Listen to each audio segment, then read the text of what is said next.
Lot 36. The Hungry Shadows, Part 3. Nick ignored the warning signs. Every strange symbol, every story of a door that should never be opened, he brushed them aside. To him, it was all merchandise. But the thing in Lot 36 had been waiting for the curious hands of a man greedy enough to break seals, reckless enough to read without understanding. And as Nick carried his findings out of the unit, the shadows inside stirred. Nick wasted no time hauling his spoils from Lot 36. His hands were blistered, his shirt damp with sweat, but he didn't care. Every object he dragged out seemed to whisper of profit. Chairs that could be restored, tables that could be resold, relics that might catch the eye of some eccentric antique dealer. Yet no matter how many items he carried, his gaze kept drifting back to the book, that cursed, pulsing tome that felt heavier than its size allowed. He tried not to think about it, but even when it wasn't in his hands, he felt it. A pressure in the air, a hum beneath his skin, as if the book had a heartbeat that synced with his own. By nightfall, Nick sought out a buyer.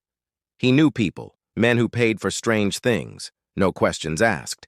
But when he showed the book to one contact, the man recoiled, eyes wide, muttering something about things better left buried. Another buyer barely glanced at it before shoving it back, demanding Nick get it away from him. Each rejection only fueled his frustration. Finally, desperation drove him to a scholar of the occult, an old man who lived surrounded by shelves sagging under the weight of forbidden knowledge. The scholar's eyes, rheumy with age yet sharp with terror, widened when Nick placed the book before him. "Do you know what you hold?" the man whispered, voice trembling. Nick smirked. "I know it's worth money." The scholar shook his head. "It's worth far more than money, and far less. This is a grimoire tied to rituals most dare not even speak of. The one who owned it was not merely a collector, he was a practitioner.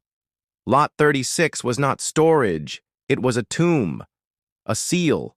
And you have broken it." Nick rolled his eyes. "Spare me the horror movie crap. How much will you pay?" The scholar refused. "No price could buy what you've unleashed. Leave this place. Destroy the book if you value your soul." But Nick was deaf to warnings. Greed had already closed his ears, his eyes, his heart. He snatched the book back and stormed out, cursing under his breath.